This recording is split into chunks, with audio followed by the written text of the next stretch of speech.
On July 17, 1955, Disneyland ran out of food in a matter of hours.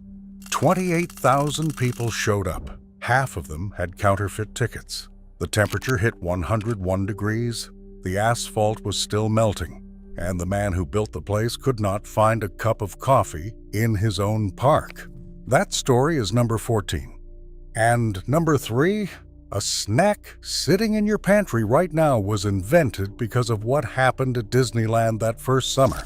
Hit that subscribe button. Let us count down the 25 foods Americans actually ate at Disneyland on opening day.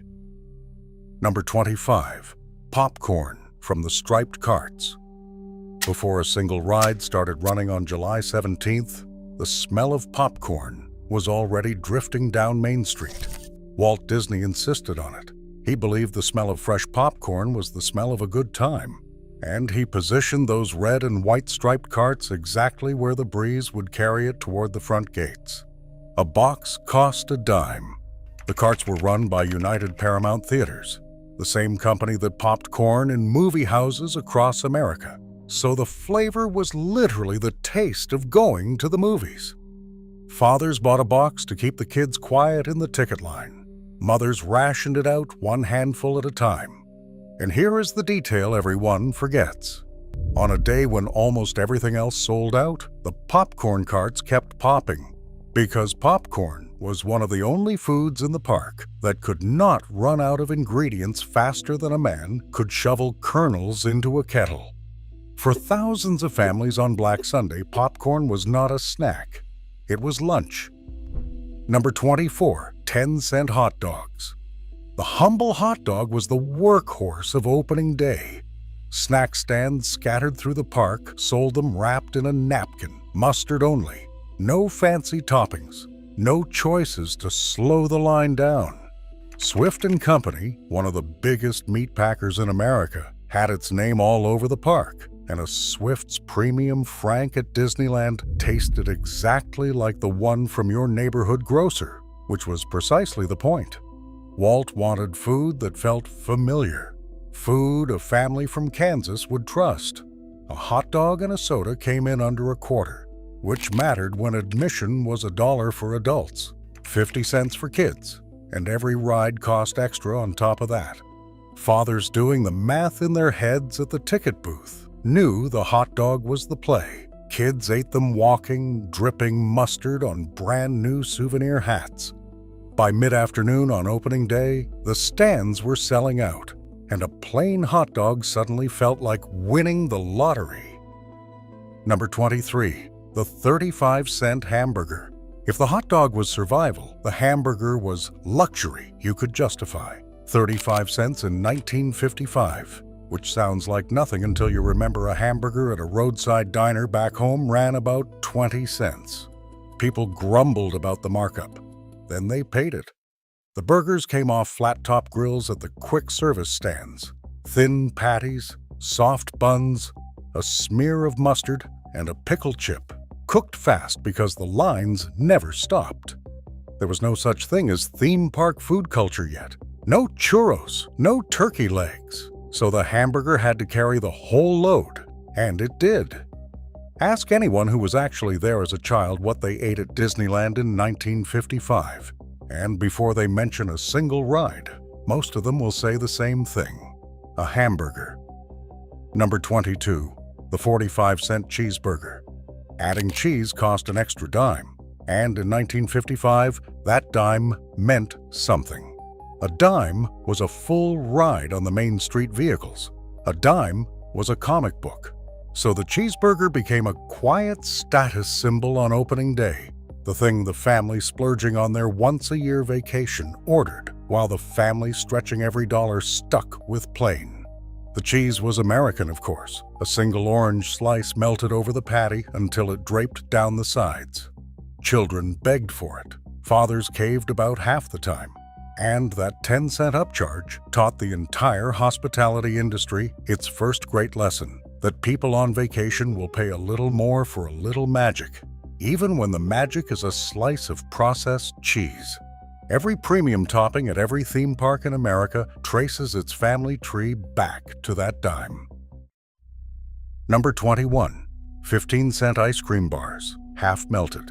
It was 101 degrees on July 17th. The ice cream bars never stood a chance. Vendors sold chocolate-covered bars for 15 cents from coolers that could not keep up with the Southern California heat. And photographs from that day showed children with vanilla running down their wrists to the elbow, mothers chasing them with handkerchiefs. People licked their fingers and got right back in line for another one.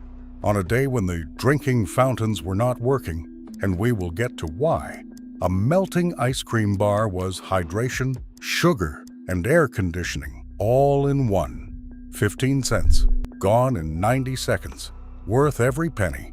There are people alive today, people in their late 70s now, whose single, clearest memory of the most famous opening day in entertainment history is not Walt Disney's dedication speech, or the castle, or the television cameras. It is standing on soft, sticky asphalt in Frontierland, racing the sun to finish an ice cream bar. The sun usually won. Number 20. Ice-cold Coca-Cola at the refreshment corner. At the end of Main Street on the corner facing the castle, Coca-Cola set up shop on day one. Red and white striped awnings, a ragtime piano, and the coldest drink in the park. A Coke cost a dime, served in a paper cup with shaved ice, and on Black Sunday the line stretched down the block. Coca-Cola was one of the 47 companies that signed leases inside Disneyland before it opened, and their corner was prime real estate, the last thing you passed before the castle, and the first thing you ran back to when the heat got you. By early afternoon, they were rationing ice. By late afternoon, some stands in the park had nothing cold left at all. Grown men who had survived the Depression and a world war stood in that line without complaining, because a cold Coca-Cola on a brutal day was one of the small luxuries their whole generation had agreed was worth waiting for. Number 19.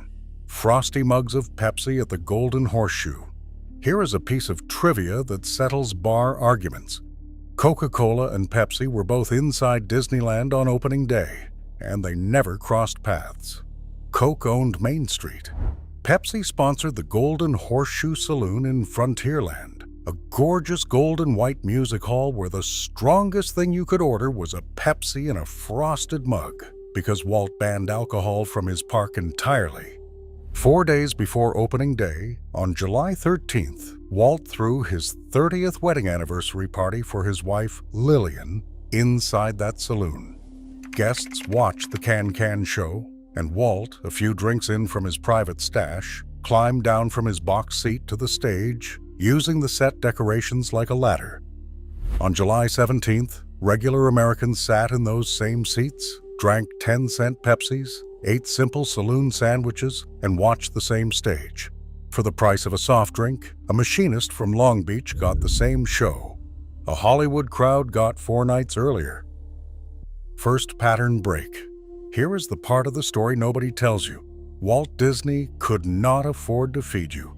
He was so broke building Disneyland that he borrowed against his own life insurance, and there was no money left to run restaurants. So he leased them out. 47 companies: Swift, Carnation, Coca-Cola, Pepsi, Maxwell House, Frito paid Disney for the right to feed his guests. Every meal on this list was also an advertisement. Every hot dog was a Swift's commercial you paid for. It was the most brilliant financing trick in restaurant history, and it is why the food at Disneyland in 1955 tasted like the inside of an American grocery store. Because it was one. Number 18. Carnation Ice Cream Sundaes. The Carnation Ice Cream Parlor opened on Main Street on day one, and it was everything a 1955 ice cream parlor was supposed to be. Marble counters, wire-back chairs, soda jerks in bow ties and paper hats. A sundae ran about a quarter. Hot fudge or strawberry, whipped cream from a cold steel canister, 1 cherry on top. Carnation, the evaporated milk giant, supplied dairy to more than a dozen eating spots across the park, but the parlor was their crown jewel, a life-size advertisement you could sit down inside. Mothers who stretched carnation, evaporated milk into 100 budget desserts at home, now watch their children eat the real, extravagant thing. On opening day, the parlor was mobbed from the first hour, and it never really stopped. That little corner of Main Street stayed in business for over 40 years, and the Carnation name is still on that street today, which makes it one of the longest-running restaurant partnerships in American history.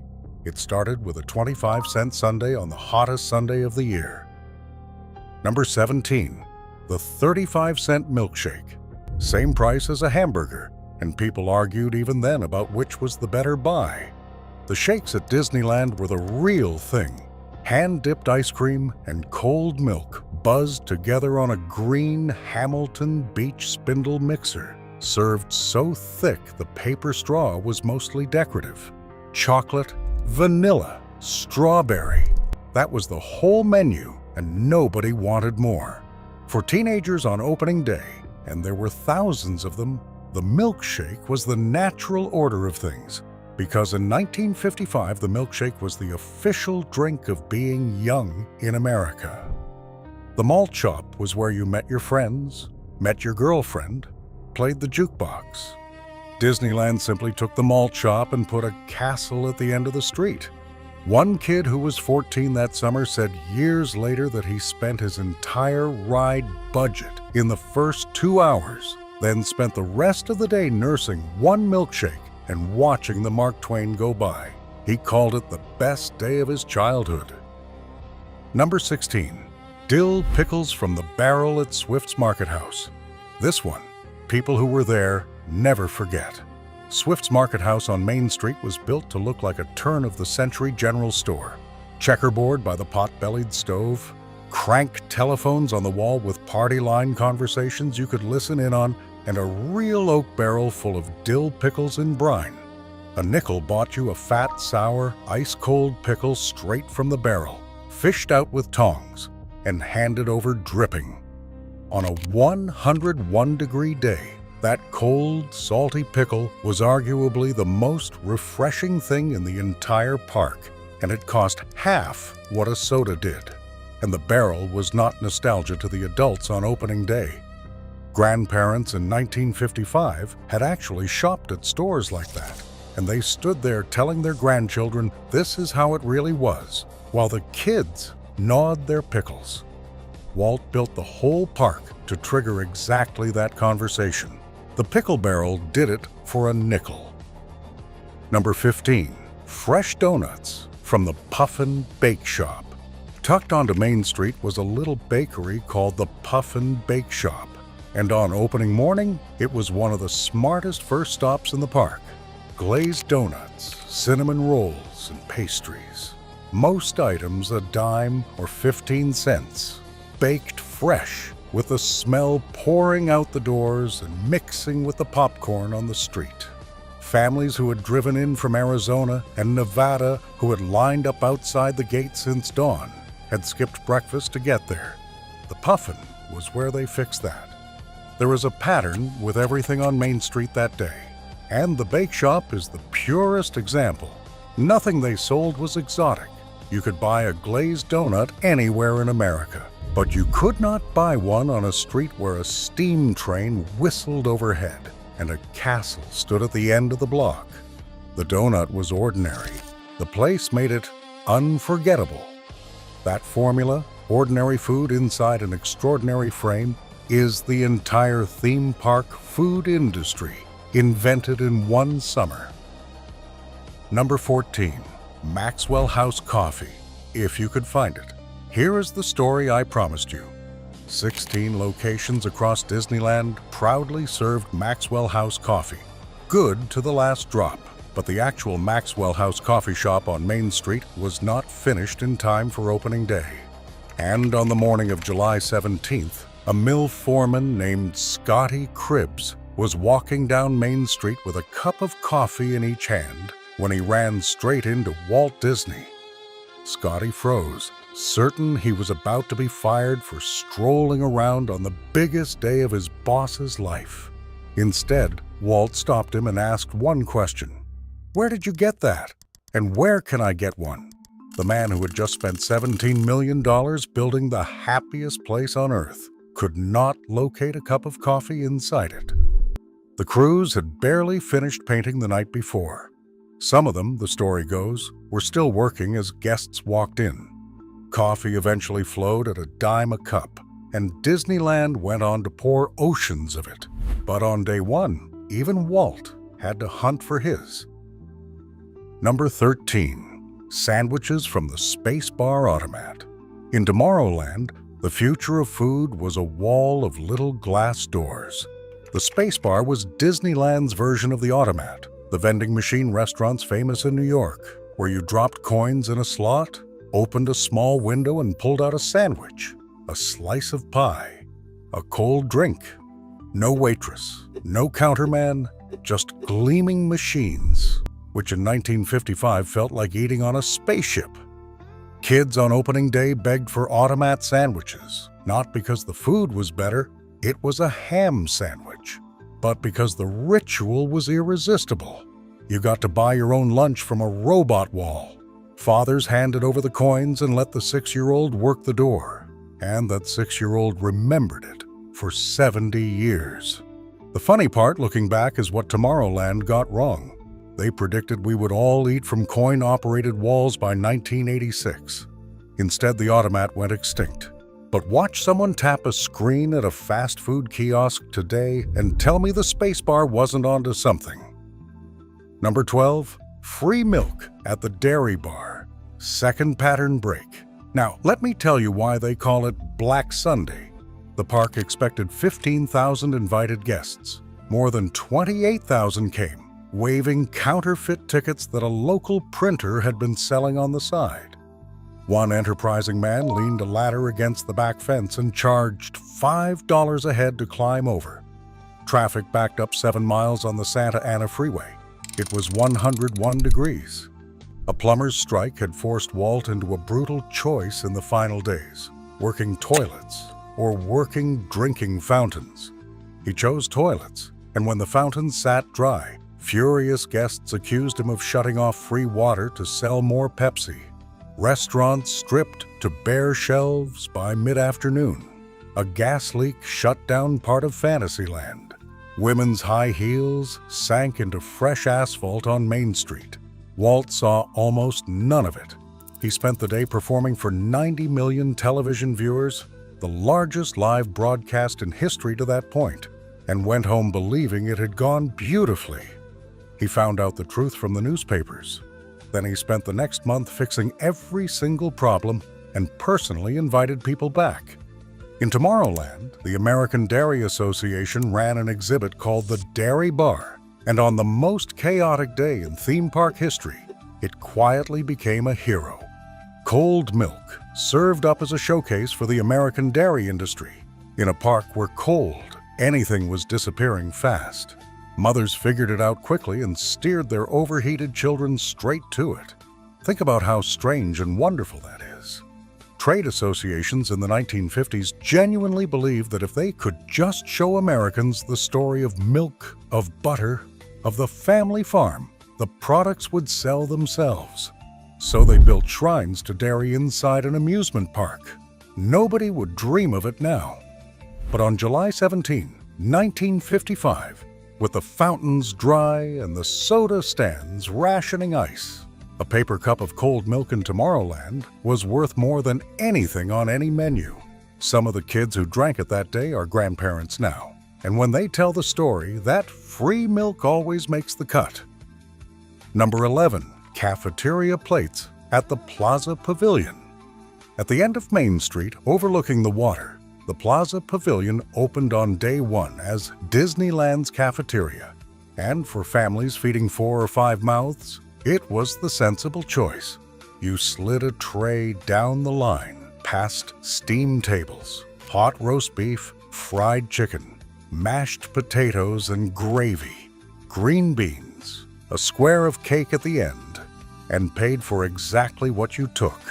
It was the same cafeteria system feeding office workers and church socials across the country, dressed in Victorian gingerbread trim with a view of the castle And on opening day, it was one of the few places you could sit down in the shade with a full hot dinner for around $1 per person.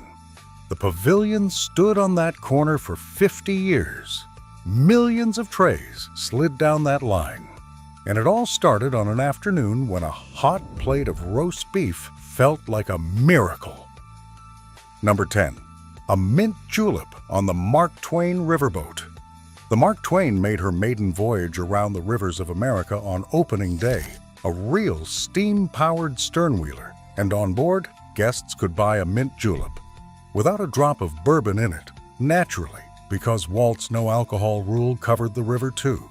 It was lemonade and mint syrup over crushed ice, cold and sweet and green, served while an honest-to-goodness paddle wheeler churned past Frontierland. 4 days earlier, at Walt's anniversary party, invited guests had cruised on that same boat. Now, a family from Bakersfield stood at the same rail with the same drink. That drink outlived nearly everything around it. The mint julep is still sold at Disneyland today, 70 years later. One of the oldest continuously served items in the park. How many things from July 1955, anywhere in America, can you still buy essentially unchanged?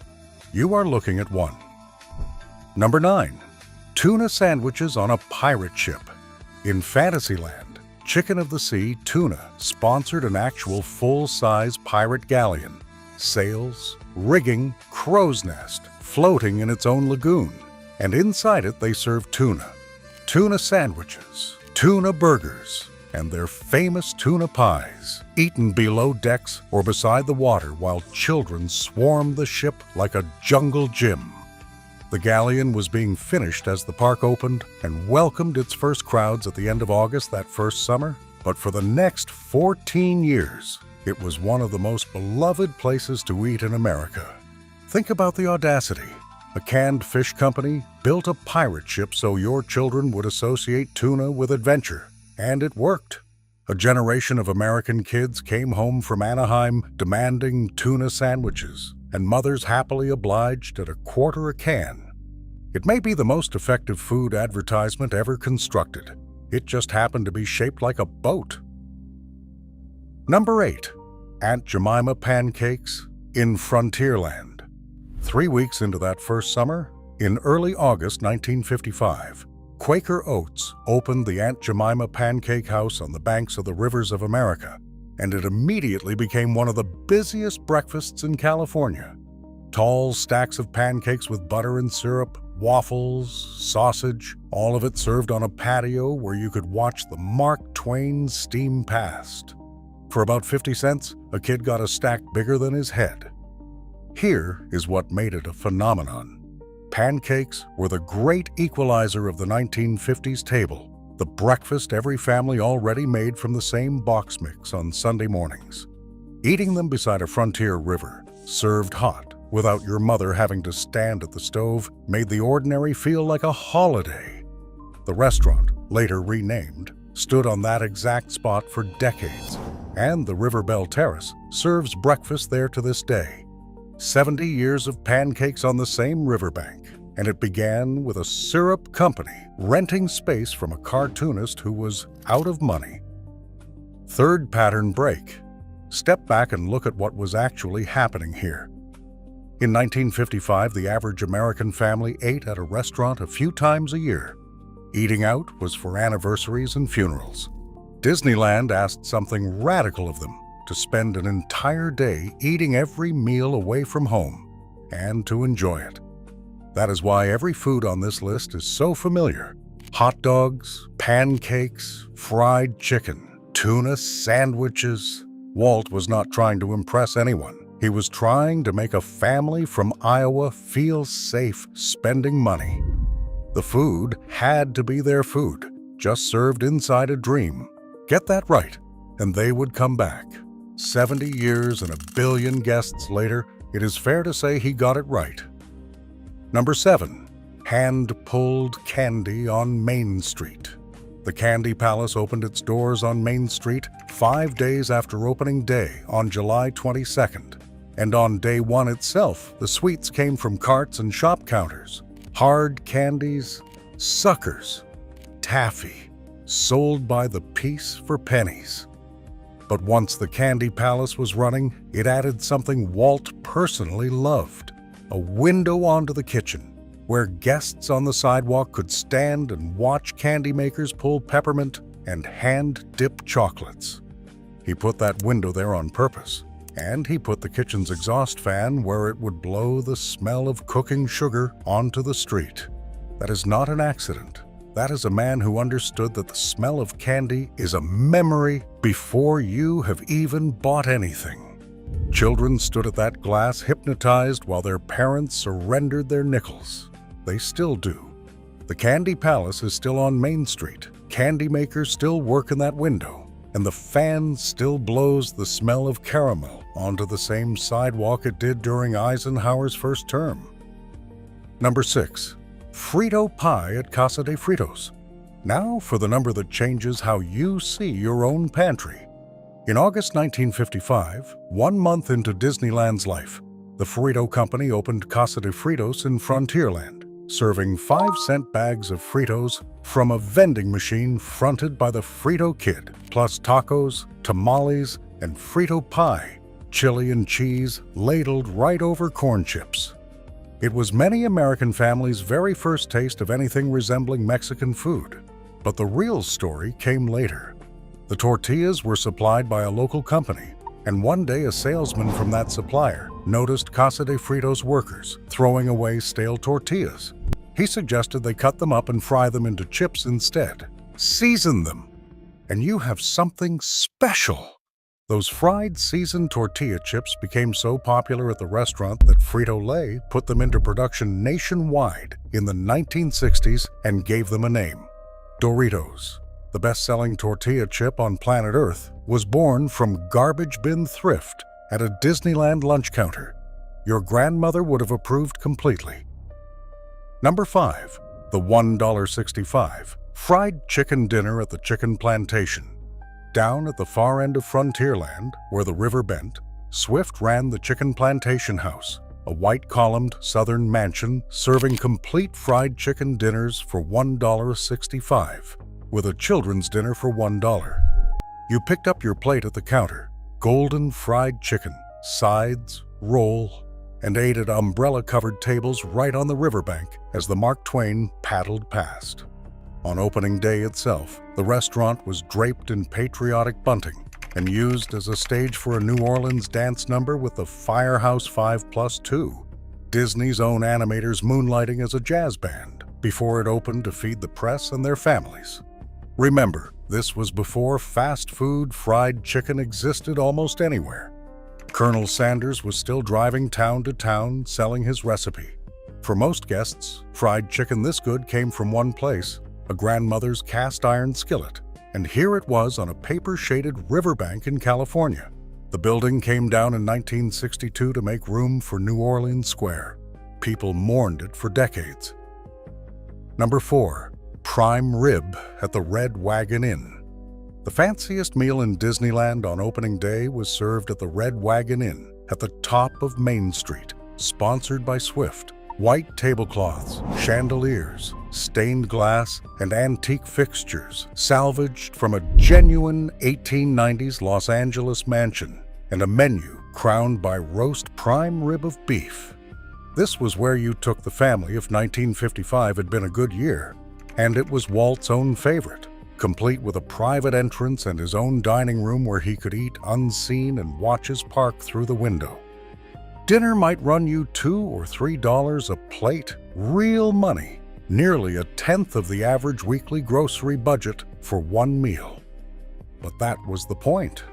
Disneyland had a bottom rung, the 10-cent hot dog, and a top rung, prime rib under chandeliers, and both stood on the same street.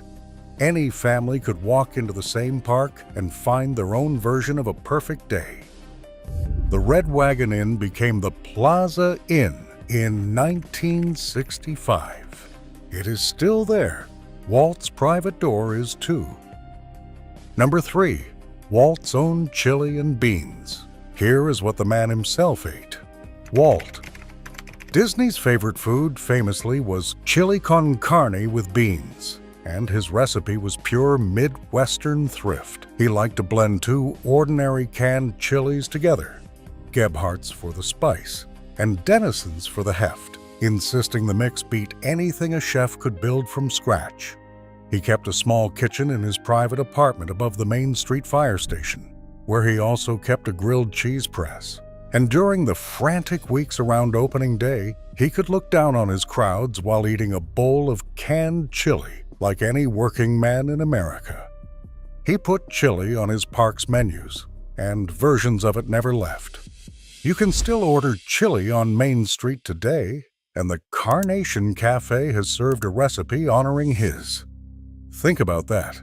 The most successful showman of the 20th century, a man who dined with presidents, and his desert island meal was 30 cents of canned chili, doctored the way your grandfather doctored his.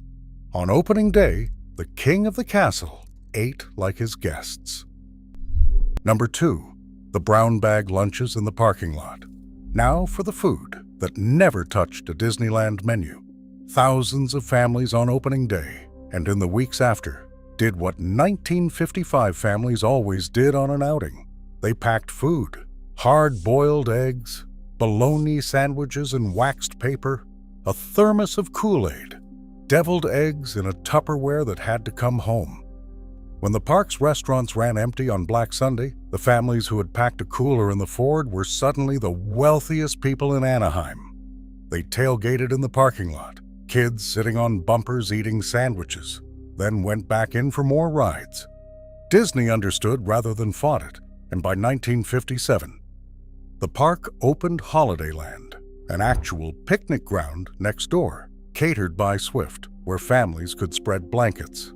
That instinct, that you do not go anywhere without food from home, was the last generation's depression training talking. Never assume there will be food where you are going. On July 17, 1955, of all days, the grandmothers were proven absolutely right. Number 1, a cup of cold water. The most precious thing you could put in your mouth at Disneyland on opening day was the one thing you could not find. The plumber's strike had left Walt a choice between finishing the bathrooms or the drinking fountains, and he chose the bathrooms, reasoning that people can buy a drink, but they cannot buy a restroom. So on a 101-degree Sunday, with 28,000 overheated guests, the fountains stood dry, the soda stands ran out of ice, and angry visitors muttered that Disney had rigged the whole thing to sell more Pepsi. A simple paper cup of cold water became the most sought-after refreshment in the happiest place on earth. Parents shared warm thermos dregs. Strangers pointed each other toward working taps. And here is the ending that matters. Within weeks, the fountains flowed, the kitchens were restocked, the ticket system was fixed, and Walt invited the disappointed guests back personally. The park that could not pour you a glass of water on day 1 went on to feed more people than any restaurant company on earth. It just needed one more day. Here is my challenge. Ask the oldest person in your family if they ever visited Disneyland in the 1950s, and ask what they ate. Not what they rode, what they ate. Then come tell me in the comments, because I want to know if anyone's grandmother still talks about that pickle barrel, and whether the Frito Kid gets more love than the pirate ship. These were not just snacks. They were the first bites of the American vacation as we know it.